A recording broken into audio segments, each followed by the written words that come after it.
Venciendo nuestro temperamento es el tema que estudiaremos esta noche. Hace algunos años un hombre bien enojado corrió a través del Museo Rijks en Ámsterdam hasta encontrar la famosa pintura de Rembrandt titulada Nightwash. Tomó un cuchillo y acuchilló la pintura varias veces hasta que los guardias de seguridad lo detuvieron. Algunos años después, un hombre aturdido y con hostilidad entró en la catedral de San Pedro en Roma con un martillo y empezó a destrozar la bella escultura de Miguel Ángel, la que se llama La Piedad. Dos obras de arte muy estimadas fueron dañadas severamente por el mal genio de dos hombres que no supieron controlarse. ¿Pero qué hicieron las autoridades? ¿Tiraron a la basura esas obras? No, de ninguna manera, hermano. Contrataron a los mejores expertos y restauraron aquellos tesoros. Por su gracia divina, Dios siempre puede sacar algo bueno de nuestro fracaso, de nuestro terrible temperamento, de nuestros pecados. Dios puede transformarnos como transformó a Juan, un muchacho con problemas serios de temperamento. Voy a invitarles a que abramos nuestra Biblia en el libro de San Marcos, el capítulo 3 y versículo 17. Aquí se nos presenta a este joven y cómo él era. San Marcos 3:17, hablando de los discípulos que el Señor había escogido: a Jacobo, hijo de Zebedeo, y a Juan, hermano de Jacobo, a quienes apellidó Boanerges, esto es, hijos del trueno. Juan y su hermano Santiago eran famosos ahí en Galilea. Ellos eran pescadores y eran famosísimos porque eran, decimos en El Salvador, eran bravos, hermano. Esos tenían un temperamento horrible. Debido a esto, el Señor les puso un sobrenombre, Boanerges, que significa hijos del trueno o hijos de la ira. Juan era de temperamento impetuoso, de un genio muy fiero y lo manifestaba abiertamente, no lo ocultaba. Por naturaleza, Juan era orgulloso, era agresivo, ambicioso de honores, impetuoso, sentía fácilmente los agravios. O sea, Juan era de aquellos que uno se le quedaba mirando y le decía: ¿qué me ves? De esos era Juan. Siempre que la gente le hacía algo, él sentía el profundo deseo de vengarse. ¡Me la vas a pagar!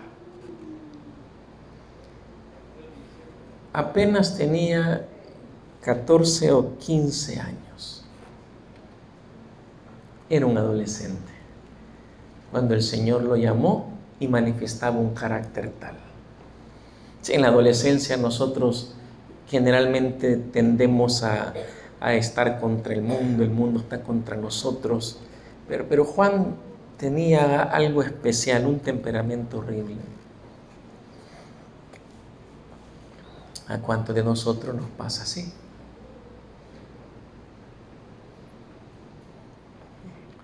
Voy a ser muy, muy honesto. Los mejores líderes son las personas de temperamento colérico. Los mejores. Moisés, Nehemías, Sansón, Gedeón, Pedro, Pablo, todos ellos de temperamento colérico. Los líderes de temperamento flemático, melancólico, son conciliadores con la iglesia, pero mantienen la iglesia estancada. Usted quiere ver una iglesia en movimiento, con proyectos, con el deseo de crecer, tiene que buscar la iglesia líderes así como ellos. De temperamento colérico no quiere decir que no pueden cambiar. Mantener siempre ese espíritu, pero hacerse dóciles. Miren, Juan era vengativo. Veamos Lucas 9:54. A veces aquí en la iglesia habemos algunos que somos vengativos. Esta que me hizo el hermano me la va a pagar. ¿Y saben dónde nos vengamos más? En los nombramientos. No, hoy no queda este. Somos terribles, hermano. Yo no los conozco a ustedes, no sé cómo es esta iglesia. Conozco otras iglesias adventistas, pero seamos honestos, nos parecemos bastante casi todos.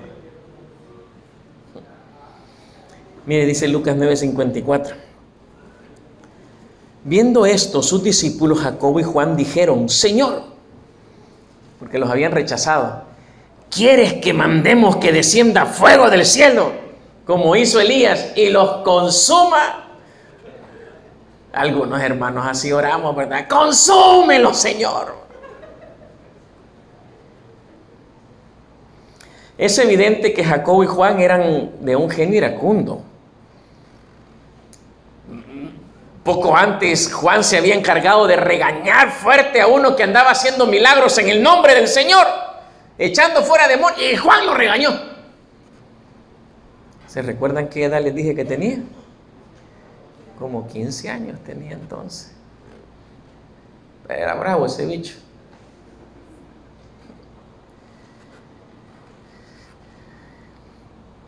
Pero junto con la ira había otro problema serio en Juan.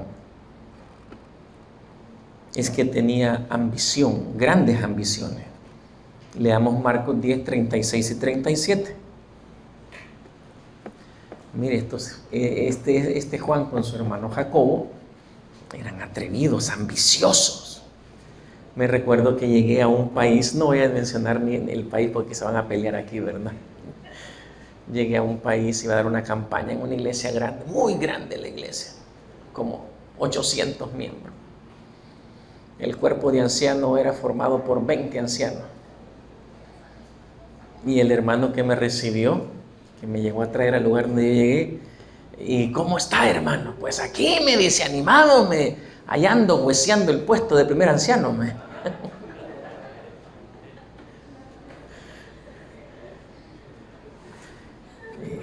Es bueno desear servir, pero cuidado con la ambición.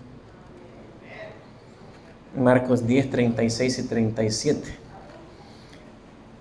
Él les dijo: ¿qué queréis que os haga? Ellos le dijeron: concédenos que en tu gloria nos sentemos el uno a tu derecha y el otro. Nada querían, ¿verdad? El propósito del pedido de Juan y de Jacobo era obtener la precedencia entre los 12. O sea, querían estar arriba de los 12. Posiblemente, de forma particular, le querían quitar el puesto a Pedro. Sí, porque Pedro se había perfilado como el líder del grupo, pero ellos le dijeron: nosotros queremos ser. Ese Juancito era terrible. 15 años tenía apenas y era amargado y ambicioso. Pero Juan fue transformado por Jesús. Ese Juan dominante, agresivo y orgulloso que aparece en los evangelios no es el Juan que escribió las epístolas, ni el del Apocalipsis. Pues ahí nosotros podemos ver a un hombre comprensivo y amoroso. Después de un proceso transformador, el hijo del trueno se convirtió en el apóstol del amor. ¿Pero cómo lo logró? Leamos San Juan capítulo 13, versículo 23. San Juan 13, 23. ¿Cómo nosotros podemos cambiar ese temperamento? Porque seamos honestos, estamos aquí, tenemos 10, 15, 20 años de estar en la iglesia y algunos seguimos siendo los mismos enojaditos, hermano. Si no nos pueden llamar la atención, si no toman en cuenta nuestras opiniones nos enojamos, si no hace como yo digo nos enojamos, en la casa nadie nos aguanta, hasta el perro de la casa sale corriendo cuando llegamos. ¿Sí? Y miren, hermanos, a veces a esos que se ven más humildes, de las aguas mansas, líbrame, Señor. Hay unos hermanitos, unas hermanitas así, todos calladitos se ven. Olvídese. ¿Cómo Juan logró superarlo? Simple.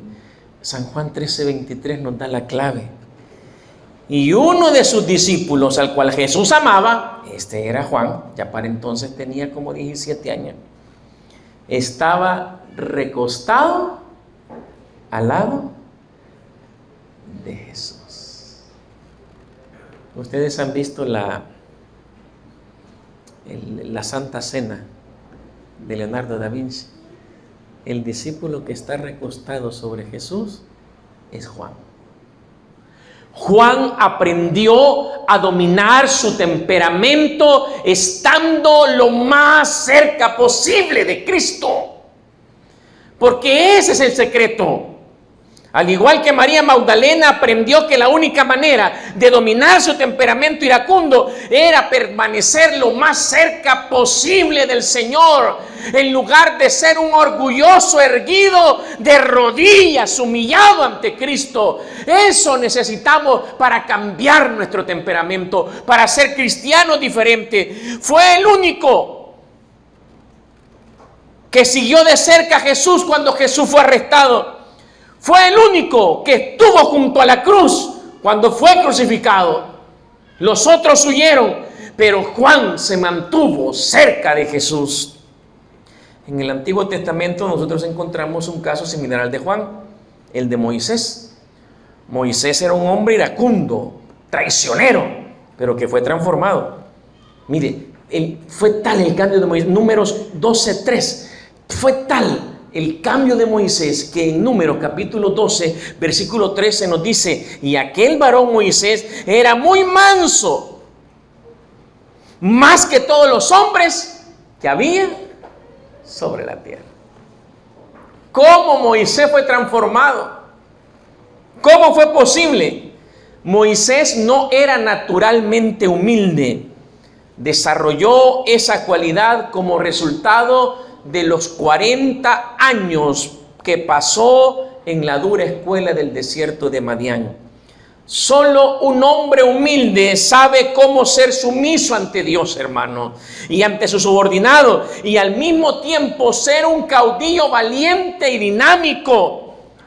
No, recuerde esto, no hay lugar en la obra de Dios para un dirigente que cree tener la prerrogativa para dominar a sus colaboradores y ser un dictador. Yo soy el primer anciano y aquí mando yo. ¿Cómo? Yo soy el pastor y aquí se va a hacer lo que yo digo. ¿Qué? Nuestra iglesia no es presidencialista.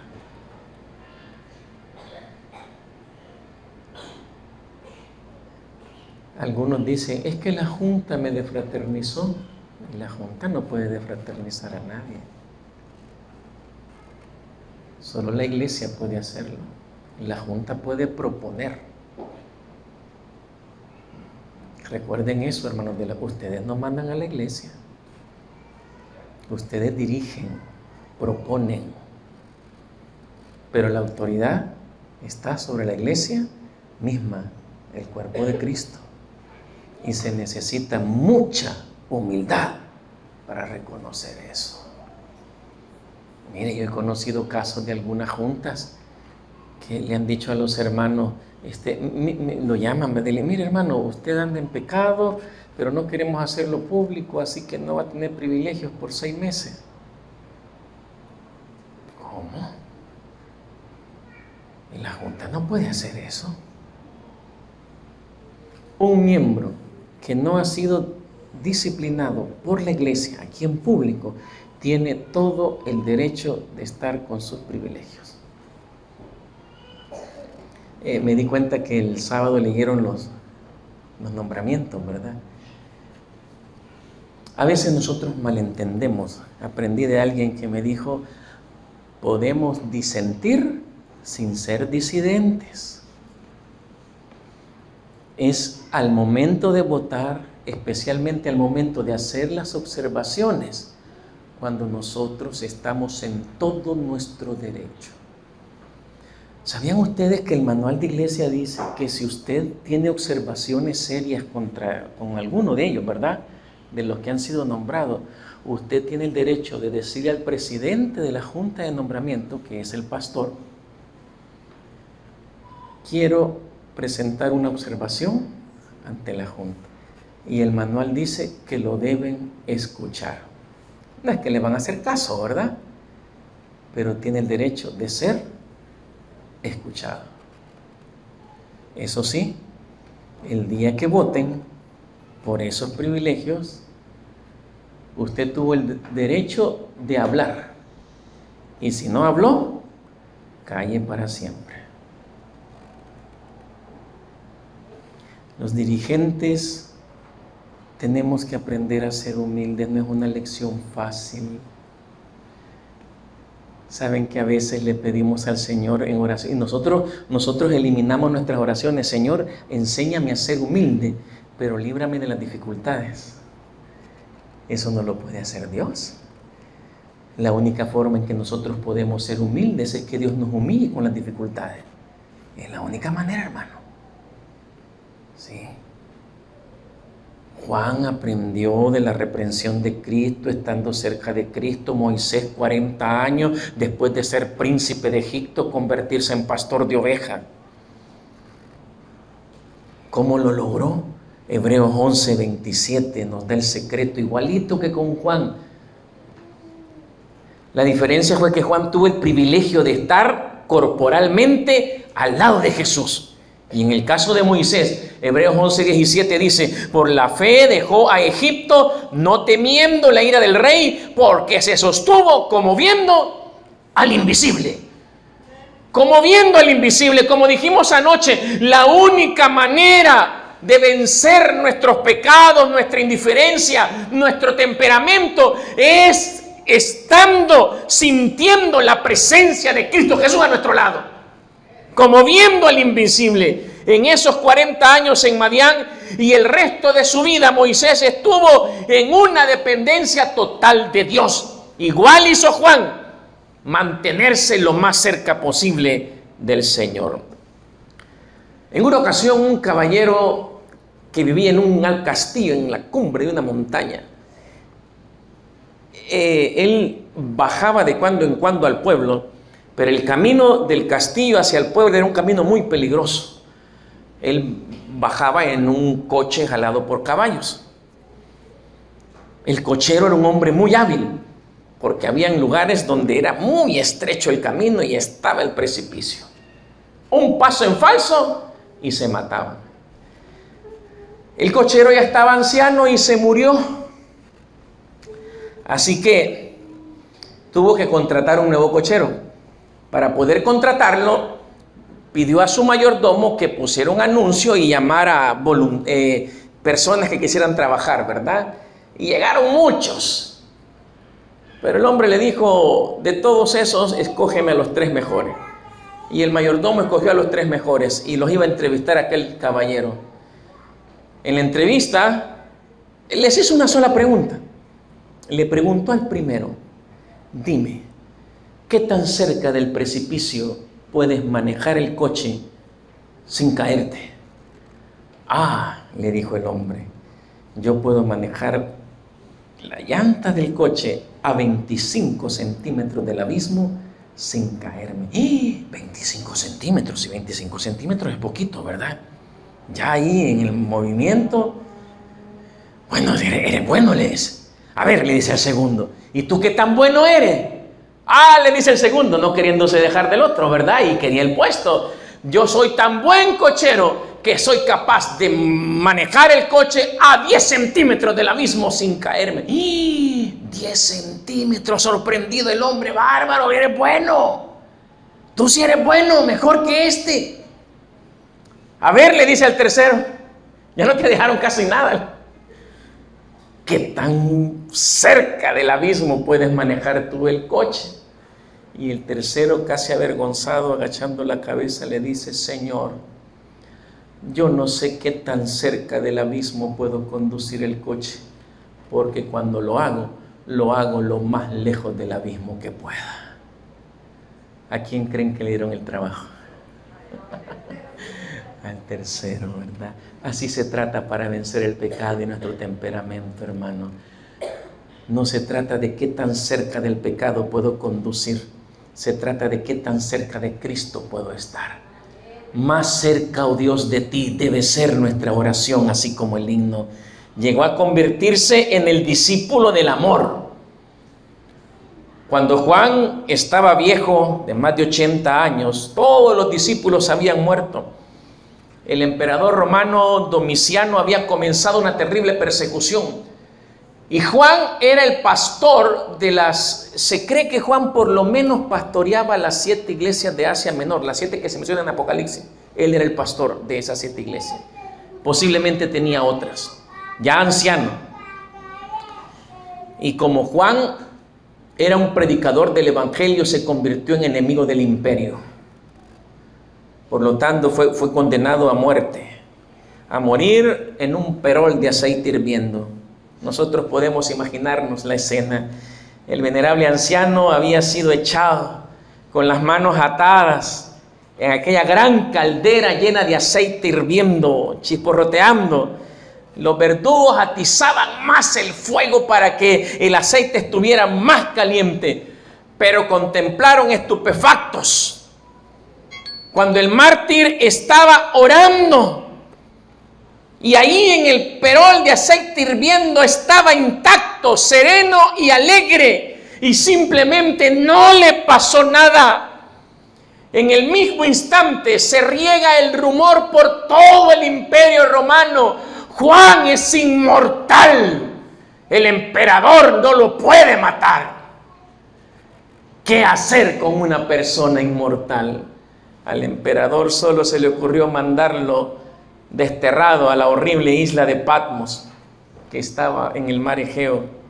Ahí no podría hacerle daño a nadie, no podría evangelizar a nadie. Era una isla prisión en donde sus habitantes eran condenados a trabajar forzosamente hasta el día de su muerte. ¿Qué tanto había cambiado Juan? Cualquiera, y no solo un iracundo, no cualquiera, hubiese estado renegando. Tantos años que te he servido, Señor. ¿Por qué a mí? ¿Por qué no has tenido misericordia de mí? ¿Por qué estoy pasando por esto si soy tan bueno? ¿Por qué mejor no me llevas de una buena vez? ¿Qué hice para merecer esto? Cualquiera, pero Juan no lo hizo. Juan estaba ahí dispuesto a seguir sirviendo a su Señor. Y así fue. A sus 80 años, Juan sería instrumento del poderoso evangelio. En Apocalipsis 1:17 se nos narra el encuentro que tuvo Juan con Jesús. Estaba en Patmos, recibe una visión, escucha una voz que dice: yo soy el alfa y la omega. Se da la vuelta y entonces mira a uno semejante al Hijo del Hombre. Era Jesús, más de 60 años sin ver a Jesús, y ahora lo ve cara a cara. En ese instante, dice el verso 17, y cuando le vi, caí como muerto a sus pies. Ahí estaba Juan, en el suelo, tirado. Y él puso su diestra sobre mí. O sea, Juan estaba en el suelo y Jesús se agachó. No había otra forma, ni modo que como que era el hombre elástico estirara la mano, ¿verdad? Porque Juan estaba en él y Jesús se agachó. Es difícil cambiar, hermano, más el temperamento. ¿Se recuerda de Nicodemo? Yo no puedo, decía Nicodemo. ¿Cómo? Ya soy así. Es difícil cambiar. para nosotros es difícil. Pero como Juan y como Moisés, debemos aprender a estar lo más cerca que podamos de Jesús. En ese momento en que Juan tenía miedo por sus iglesias, miedo por su servicio, el Señor le dice a Juan: deja de tener miedo. Eso es lo que le dijo. Deja de tener miedo. Yo soy el primero y el último. Juan tenía miedo del futuro, pero ahora estaba cara a cara con Jesús y Jesús le estaba asegurando que el futuro lo tenía en sus manos. No tenía por qué temer. Y Juan, el que una vez fue el temperamental y ambicioso, humildemente recibe el último mensaje del Señor, el último mensaje de esperanza, y lo escribió para que tú y yo lo tuviéramos en la Biblia. Dios nos puede cambiar, Dios quiere transformarnos, pero como Juan debemos aprender a ser humildes. ¿Quisieras tú decirle al Señor: Señor, ayúdame a cambiar mi forma de ser, mi temperamento? Yo quiero ser más humilde, amar más a mis hermanos, no enojarme tanto con mi esposa, no enojarme tanto con mis hijos. ¿Quisieras tú pedirle eso al Señor? Vamos a cantar el himno 500 para